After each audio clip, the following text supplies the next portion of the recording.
আসসালামু আলাইকুম, welcome to my daily blog. আজকে সকালটা অনেক খারাপ ছিল, যেমন আজকে সকাল থেকে কারেন্ট অনেক ঝামেলা দিছে। তো আমি উঠে ফ্রেশ হয়ে গেলাম, মনে করছিলাম কারেন্টটা চলে আসবে না, কারেন্টের জন্য ওয়েট করতে করতে বসে গেছি।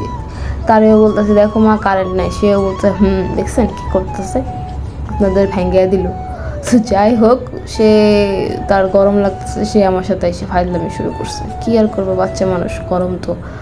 আমিও বলতেছিলাম কারেন্ট আসো আসো আসো, কে আর শুনে কার কথা, কারেন্ট কে আর আমার কথা শুনবে।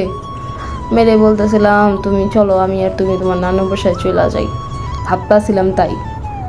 তারপর কি নাস্তা নিয়ে আসলো, নাস্তা খাইলাম, খাওয়ার পর তারে বলতেছিলাম চলো বাবারে পটায় আমরা চলে যাই চলো চলো।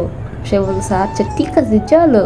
তার কিছুক্ষণ পর কারেন্ট আসলো, আমরা তো খুশি হয়ে গেছিলাম যে না কারেন্ট চলে আসছে। তারপর দেখি না, কারেন্ট আসা কোনো লাভ হয় নাই। তার 1 মিনিট বা 3 মিনিট মতো ছিল, তারপর চলে গেছে। তো কাপড় চোপড় ছিল, ওগুলো ধুয়ে ফেললাম, তারে আমি এই রুমে দিয়ে গেলাম, কারণ ওই রুমে খাট থেকে পড়া যায়। তো এই জন্য সকালবেলা যেহেতু উঠছে কারেন্ট ছিল না, এই জন্য এখন একটু ঘুমাইছি, কারেন্ট আসছে। এর ফাঁকে আমি ড্রেসিং টেবিলের ওখানে কেন জানি গেছিলাম, আমার ধাক্কা খেয়ে সব পড়ে গেছে, কী আর করার। তো এই শব্দে সে উঠে গেছে, তো উঠছে ভালো।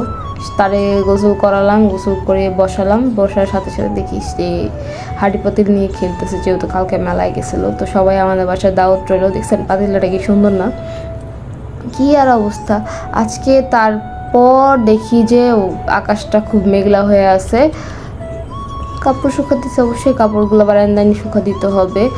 দেখছেন বাতাসটা কিন্তু অনেক সুন্দর ছিল।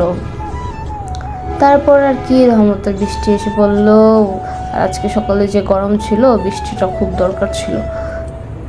তো দুপুরবেলা গোসল করলাম না, তারপর লাঞ্চ করলাম, রেডি হয়ে গেলাম লাইভের জন্য।